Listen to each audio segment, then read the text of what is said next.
Vocês estão escutando O Defunto e o Coveiro, do sambista Chocolate. Logo mais daremos início ao programa 20 Minutos Nacional dessa segunda-feira.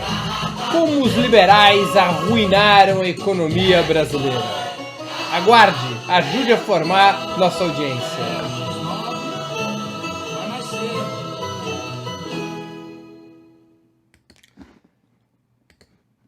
Boa tarde! Está começando mais uma edição do programa 20 Minutos Nacional. O tema de hoje: como os liberais arruinaram a economia brasileira.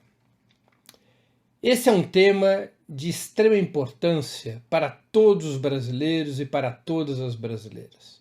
Nos últimos anos, desde 2015, tem prevalecido na economia brasileira o pensamento liberal. O pensamento liberal é uma escola com muitos ramos, mas ela tem elementos em comum que nos ajudam a compreender como é que esta corrente de pensamento, encarnada por economistas, banqueiros, articulistas nos meios de comunicação, trouxe a jangada da economia brasileira para o meio do naufrágio, ao invés de nos socorrer das tormentas econômicas.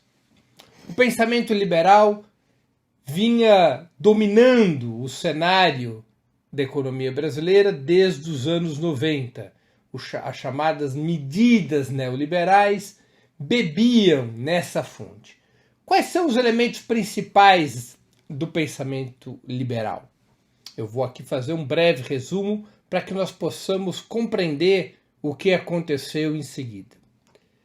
Primeiro elemento importante: os liberais não enxergam o desenvolvimento como produto da expansão do mercado interno, da capacidade de consumo dos trabalhadores e das famílias. Ao contrário, imaginam e defendem que nos países da periferia do sistema capitalista, o desenvolvimento só pode ocorrer se a prioridade for a atração de capitais e não a expansão do consumo e do mercado interno. E para atrair esses capitais, é necessário um pacote de medidas que reduza ao máximo possível o custo de produção no Brasil, que torne o Brasil muito atrativo para esses capitais, para que o Brasil possa disputar esses capitais com outras nações da periferia do capitalismo. Portanto, o Brasil, para poder disputar esses capitais, teria que rebaixar salários, reduzir direitos, reduzir serviços públicos para poder baixar os impostos dos mais ricos, cortar programas sociais, cortar investimentos públicos, para que o Estado possa garantir a solvência dos recursos que eventualmente vierem para o Brasil, garantir que o Estado possa pagar por esses recursos, desregulamentar a economia, enfim, adotar um conjunto de medidas que tornem o Brasil mais atrativo para esses capitais, reduzir o custo de produção, tornar o Brasil mais atrativo e também oferecer novos negócios aos capitais que se deseja atrair através de privatizações que sejam encantadoras para o capital financeiro local e internacional. Essa é a grande lógica, portanto, do pensamento liberal. Para o pensamento liberal, não importa o crescimento da economia, não importa a geração de emprego, não importa o combate à desigualdade de renda e riqueza, não importa o atendimento das reivindicações, das aspirações sociais com educação, saúde. O que importa para o pensamento liberal é tornar a economia um jaguar, ou seja, tornar a economia absolutamente atraente para o capital financeiro. Como consequência dessa atração para o capital financeiro é que se poderiam obter outros benefícios, como o próprio crescimento da economia e do emprego, como o próprio fortalecimento das finanças públicas, para que aí então se pudesse adotar programas que beneficiassem a população, programas que viessem a robustecer os serviços públicos de saúde, de educação e assim por diante. O pensamento liberal volta àquela velha máxima de que primeiro é preciso fazer o bolo crescer, para então, se der, distribuir. E para fazer o bolo crescer, tem que se adotar medidas amargas, medidas que tornem o Brasil barato e lucrativo para esses capitais, ainda que isso signifique arrebentar com as já difíceis condições de vida e renda do povo brasileiro. Este pensamento, que eu aqui busquei dar uma síntese, dominou o cenário nos anos 90. Durante os governos de Fernando Henrique Cardoso, esse pensamento comandou o país. E por comandar o país, esse pensamento levou às privatizações, levou ao desinvestimento público, levou às desregulamentações, levou à desnacionalização da economia. No momento inicial, essas medidas pareciam dar certo. Foi aquele período do Plano Real, onde cai a inflação, há uma equiparação cambial, há uma ilusão de que o Brasil havia entrado num rumo de crescimento econômico sustentável. Isso duraria alguns anos, mas rapidamente se revelaria uma ilusão. O pensamento liberal era capaz de conduzir o país apenas a voos de galinha, ciclos curtos de crescimento econômico, para logo em seguida a economia ficar de joelhos pela debilidade do mercado interno. Como a lógica do pensamento liberal é reduzir o investimento público, cortar salários, reduzir direitos, reduzir ou não implementar programas de distribuição de renda e riqueza. Distribuição de renda e riqueza que o pensamento liberal vê apenas como uma consequência longínqua das medidas pró-capital financeiro. Como essa é a lógica do pensamento liberal, depois do momento inicial, onde os capitais chegam atraídos por essas vantagens, por essas ofertas oferecidas, depois de um momento, portanto, de euforia em função dessas medidas, em seguida a economia volta a se enfraquecer porque não tem mercado interno. Quando Lula foi eleito presidente da República em 2002 e toma posse em 2003, ele começa o governo abraçado ao pensamento liberal. Palocci e Meirelles representavam uma certa continuidade do pensamento liberal no governo. Mas, ao mesmo tempo, o governo Lula vai impulsionando uma lenta transição rumo a um outro modelo. Transição que pode ser criticada por sua eventual falta de velocidade ou profundidade, mas transição essa que, especialmente no segundo mandato do presidente Lula, entre 2007 e 2010, foi marcada pela substituição do modelo dinâmico, ou seja, do dínamo da economia, da atração de capitais para o fortalecimento do mercado interno. Pouco a pouco, o governo Lula vai mudando o modelo econômico, mudando com a lógica de que o prioritário era desenvolver o mercado interno de massas e não atrair capitais a qualquer custo. Nesta lógica, o governo Lula estabeleceu uma política de crescimento real do salário mínimo nunca antes vista. Estabeleceu programas de distribuição de renda e riqueza, direta ou indireta, Bolsa Família, programas de inserção educacional, programas como Luz para Todo, programas habitacionais, que efetivamente aumentavam o investimento do Estado, aumentavam muito o investimento do Estado, ao mesmo tempo em que expandiam a parte da renda das famílias que podia ser dedicada ao consumo, uma vez que o Estado ia suprindo, embora lentamente, determinadas necessidades da população que antes apenas os mais ricos tinham como pagar, e os mais pobres, quando conseguiam pagar, o faziam com tal sacrifício que não havia recursos para comprar mercadorias e serviços que impulsionassem a economia. Esses programas distributivistas adotados pelo governo Lula, o Bolsa Família é o mais conhecido, mas o crédito consignado é outro de muita importância, programas como o Pronaf, de apoio à agricultura familiar, e vários outros, foram, ao mesmo tempo que distribuíam renda, impulsionavam a criação do mercado interno de massas, invertendo a equação do pensamento liberal, vendo a distribuição de renda e riqueza não como uma consequência de medidas econômicas para o capital, mas como a base de um modelo econômico que tivesse como centro, repito, a criação de um mercado interno de massas. O governo Lula foi fortalecendo o Estado, foi fortalecendo esses programas distributivos, foi avançando no sentido de um mercado interno de massas, e o grande momento de transição para esse modelo, que abria para o país uma outra perspectiva de desenvolvimento, certamente foi a descoberta do pré-sal e a adoção do regime de partilha, ou seja, um regime pelo qual o Estado controlaria de uma maneira hegemônica os frutos da exploração e da comercialização daquele petróleo para poder gerar um fundo público que ampliasse tanto o investimento e a participação do Estado na economia, como o impulsionamento de serviços públicos como de educação e saúde.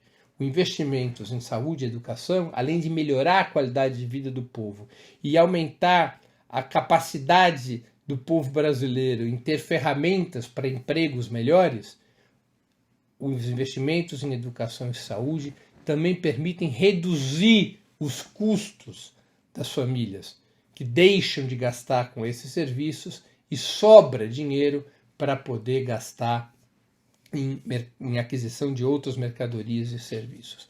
Portanto, o governo Lula marcou-se por uma transição lenta, mas segura, em relação a um outro modelo de desenvolvimento baseado na expansão do mercado interno de massas. Embora tenha convivido, especialmente no primeiro mandato, com um legado do pensamento liberal encarnado por Palocci e Meirelles, o fato é que ao longo do tempo aquele modelo liberal foi sendo superado por um outro modelo de características desenvolvimentistas, repito, baseada na expansão do mercado interno de massas. No primeiro mandato de Dilma Rousseff, ela continuou por este rumo, o rumo da transição para um outro modelo de desenvolvimento. Chamou atenção nesta lógica o embate que a presidenta Dilma Rousseff fez contra os bancos em torno da redução da taxa de juros. A redução da taxa de juros significaria menos lucros para os banqueiros, maior receita para o Estado, menos ganhos para o capital financeiro, maior possibilidade de créditos para a expansão do setor produtivo e para o consumo. No primeiro mandato da presidenta Dilma Rousseff, essa foi uma marca importante, embora essa batalha não tenha sido vitoriosa, era uma demonstração de que o governo desejava continuar marchando no rumo dessa lógica desenvolvimentista, dessa transição para um modelo baseado no mercado interno de massas que afastava o governo Dilma do pensamento liberal. Reeleita em 2014, numa situação internacional já bastante desfavorável, não apenas por conta da primeira onda da crise mundial de 2008, mas já da segunda onda em 2014, quando caem abruptamente os preços das commodities, das riquezas minerais e dos produtos agrícolas que o Brasil exporta, neste contexto, cercado politicamente por seus inimigos, especialmente pela oposição capitaneada pelo PSDB de Aécio Neves, que não aceita o resultado eleitoral de 2014, colocada diante de uma situação já de um cenário, uma situação já marcada pelo golpismo, com a direita utilizando-se dos meios de comunicação para criminalizar o PT através da Lava Jato, para mobilizar a classe média na lógica de derrubar o governo Dilma. Nessas condições, já no fim de 2014, a presidente Dilma Rousseff faz um giro e começam as concessões ao pensamento liberal. Um giro oposto àquela transição que vinha lentamente em curso desde o primeiro mandato do presidente Lula. A presidente Dilma faz essas concessões ao pensamento liberal, nomeando Joaquim Levy para o Ministério da Fazenda. Imaginava então a presidenta Dilma Rousseff em conter a ofensiva da direita e a ofensiva da burguesia contra o seu governo com essas concessões. Essa decisão se revelou profundamente equivocada. Não apenas a burguesia e a direita não foram contidas por essas concessões ao pensamento liberal, pela política defendida por Joaquim Levy, que era uma política de ajuste fiscal, de corte dos custos de produção, de corte de programas sociais, de corte dos investimentos públicos. Não apenas a burguesia e a direita não foram contidas por essas concessões, como o campo popular se sentiu desanimado, dividido, frustrado, porque a lógica da disputa eleitoral tinha sido no sentido oposto, no sentido de expandir o mercado interno, de expandir direitos, de expandir conquistas, de expandir o papel do Estado na economia, enterrando progressivamente os interesses hegemônicos do capital financeiro em nosso país. O governo Dilma deu um cavalo de pau, frustrou seu eleitorado sem conseguir conter a direita e a burguesia. O resultado acabou sendo o do enfraquecimento do governo, do PT e da esquerda para conter o golpe que finalmente seria vitorioso em maio de 2016.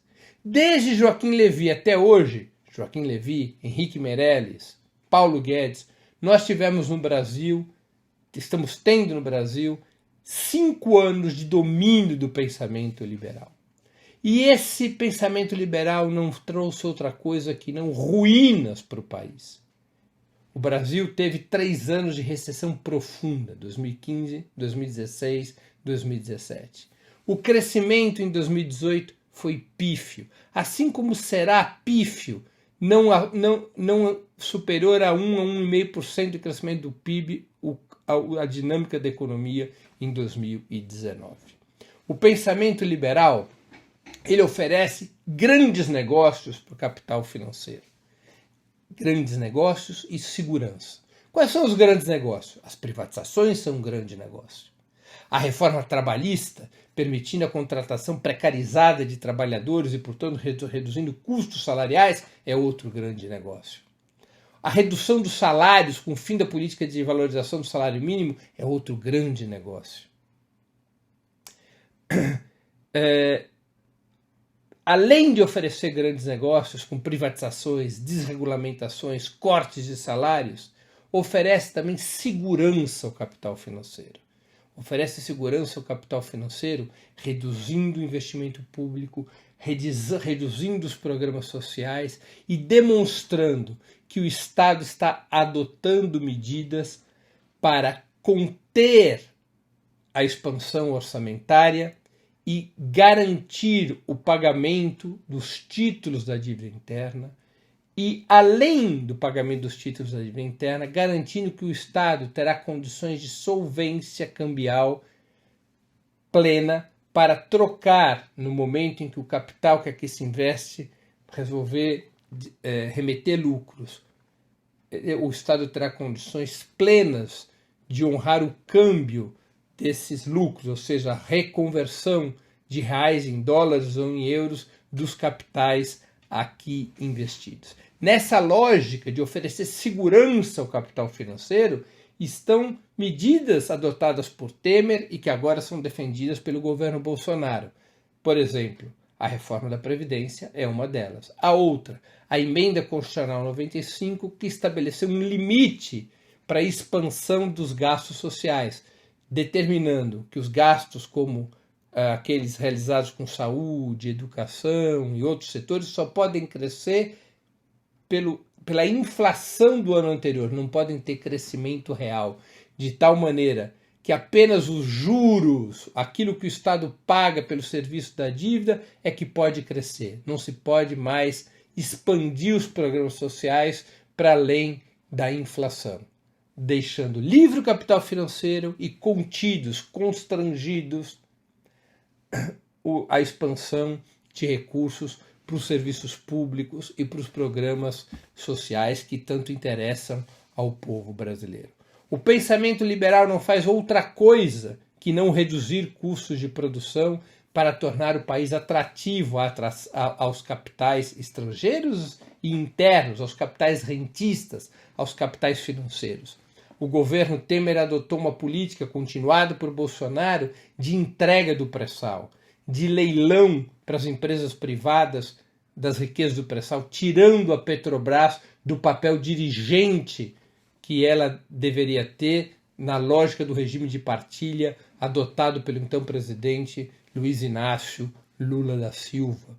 Os governos Temer e Bolsonaro, que do ponto de vista da economia, um é continuidade do outro, construíram um conjunto de medidas que fazem a festa do grande capital financeiro. Aumentou os lucros dos bancos, aumentou os lucros das grandes corporações, aumentou os lucros e as possibilidades de negócios das empresas multinacionais no Brasil, especialmente aquelas que operam na cadeia do petróleo e do gás. A Petrobras foi enxugada, foi reduzida, perdeu a relevância que tinha há 5 ou 10 anos atrás. Todas essas medidas beneficiaram o capital financeiro. E as medidas que Paulo Guedes continua a propor seguem beneficiando o capital financeiro. E essas medidas, por outro lado, restringem o mercado interno. Embora atraia capitais, embora seja convidativa para esse fluxo de capitais, embora os negócios cresçam e os lucros também, esta lógica do pensamento liberal restringe o mercado interno. E ao restringir o mercado interno, não permite que a economia brasileira saia de taxas baixíssimas de crescimento econômico para outras que pudessem gerar prosperidade e bons empregos para a maioria dos brasileiros. Numa situação como a atual, em que 30% da capacidade das empresas é ociosa, numa situação como a atual, onde o desemprego já atinge praticamente 15 milhões de pessoas, entre os mais jovens, aqueles que têm abaixo de 25 anos, o desemprego já chega a praticamente 35% da mão de obra em condições de trabalhar. Numa situação tão dramática, já depois de tantos anos de recessão ou de economia fraca, o fundamental para poder tirar o país dessa situação seria inverter essa equação, ou seja, uma política econômica que voltasse a estar baseada na expansão do mercado interno. E como é que se expande o mercado interno? Com aumento de salário, com aumento dos gastos públicos, com aumento dos investimentos estatais, com a expansão do crédito, com um conjunto de medidas que permitem às pessoas e as famílias e as empresas comprarem mais mercadorias e serviços, estimulando a cadeia comercial, que estimula a cadeia industrial e a cadeia agrícola, que gera mais empregos e que estimula o crescimento da economia, estabelecendo um ciclo virtuoso baseado na distribuição de renda e riqueza como elemento estruturante de um mercado interno de massas.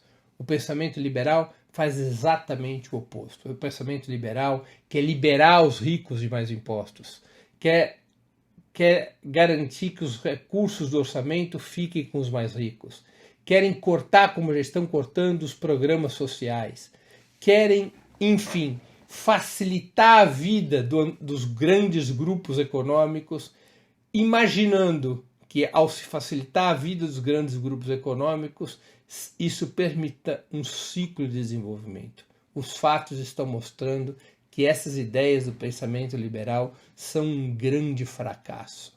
A economia brasileira não cresce.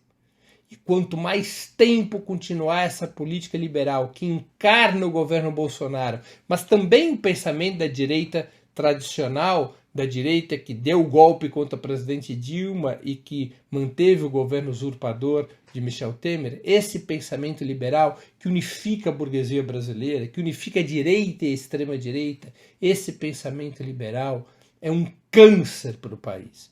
Esse pensamento liberal que representa os interesses do capital financeiro e dos setores hegemônicos da burguesia brasileira, esse pensamento liberal condena o país ao atraso, à pobreza, à concentração de renda, à dilapidação do meio ambiente, ao desrespeito dos interesses, dos direitos ancestrais dos negros e dos índios no país.